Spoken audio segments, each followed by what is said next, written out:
हम पूछना चाहते हैं कि आपके समय में आपके माता पिता ने इस प्रदेश के युवाओं को स्कूल में जाने के बदले चरवाहा विद्यालय बनाने का काम करने का काम किया। आज के इस निश्चय संवाद में उपस्थित पार्टी के राष्ट्रीय अध्यक्ष और प्रदेश के यशस्वी मुख्यमंत्री परम आदरणीय नीतीश कुमार जी, पार्टी के राष्ट्रीय संगठन और लोकसभा में पार्टी, राज्यसभा में पार्टी के नेता आदरणीय आरसीपी सिंह जी, लोकसभा में पार्टी के नेता आदरणीय पूर्व अध्यक्ष आदरणीय ललन सिंह जी और सम्मानित पार्टी के नेता गांधी जी, और इस सभा को, इस निश्चय संवाद को संचालित कर रहे सम्मानित मंत्री संजय झा जी, और यहां पर उपस्थित सभी 11 विधानसभा के हमारे सम्मानित उम्मीदवार, पार्टी के नेतागण और यहां पर उपस्थित इस विधानसभा के सम्मानित मतदातागण। साथियों, 15 वर्ष पूर्व आपके आशीर्वाद और प्यार से माननीय नेता ने इस बिहार की बागडोर संभाली थी, और इस 15 वर्ष के अपने कार्यकाल में नेता ने बिहार को एक नया आयाम देने का काम किया, न्याय के साथ विकास और सबका विकास करने का काम किया। 15 वर्ष पूर्व का बिहार कैसा था, यह सब आप लोगों से को बहुत भली भांति परिचित है। आज मसौढ़ी, पालीगंज,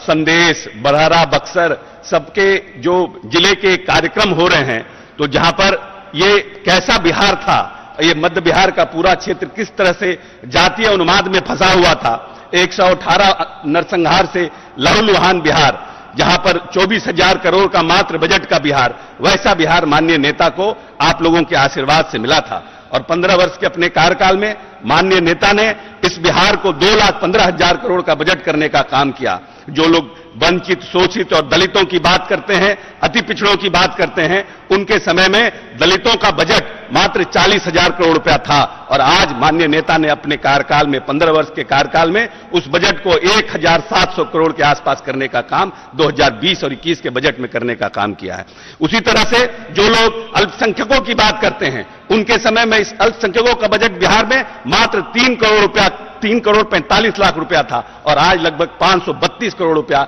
अल्पसंख्यक विकास के लिए माननीय नेता ने बजट करने का प्रावधान किया। नेता जो बड़ा होता है वो दूरदर्शी होता है, वो योजनाओं का निर्माण करता है, उसके लिए बजट का प्रावधान करता है और उसको जमीन पर उतारने का काम करता है। हम भाग्यशाली हैं कि एक ऐसे नेता को हम लोगों ने इस प्रदेश में मुख्यमंत्री बनाने का काम किया, जिसने एक ऐसी योजनाओं का निर्माण किया जिसको सिर्फ प्रदेश, दूसरे प्रदेश के लोग नहीं, देश ने अंगीकार करने का काम किया। चाहे जल जीवन हरियाली हो,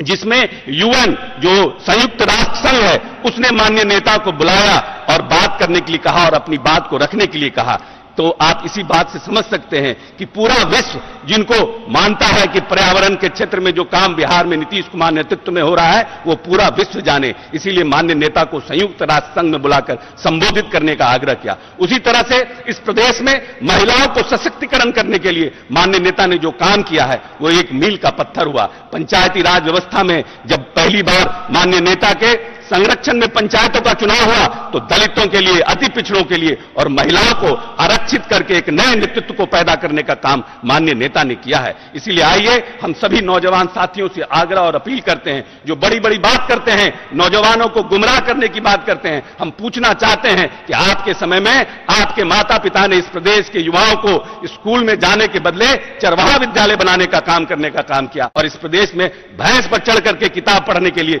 दलित, शोषित और पीड़ितों को आग्रह किया और इस प्रदेश में चरवाहा विद्यालय बनाने का काम किया। और माननीय नेता ने इस IIT, BIT, NIT, Chandragupta management विश्वविद्यालय, चाणक्य लॉ संस्थान जैसी संस्थाओं का निर्माण किया, और इस प्रदेश की इंजीनियरिंग कॉलेज, मेडिकल कॉलेज के माध्यम से नए पीढ़ी, नई नस्ल को सशक्त और मजबूत करने का काम किया है। इसीलिए आइए हम सभी नौजवानों से अपील और आग्रह करते हैं कि कैसा व्यक्तित्व जो सबको साथ लेकर के इस बिहार को 21वीं सदी का बिहार का सपना देखा है, जिसने अपने पूर्वजों की जो हमारी विरासत थी, जो हमारे नालंदा और विक्रमशिला जैसे विश्वविद्यालय थे, उसका पुनर्स्थापन करने का काम करने का प्रयास कर रहे हैं, वैसे विश्वविद्यालय बनाने का काम कर रहे हैं, नौजवानों को सशक्त करने का काम कर रहे हैं, उसके साथ हाथ से हाथ मिलाकर के नए बिहार के सपनों को साकार करने का काम कीजिए। जय बिहार, जय नीतीश।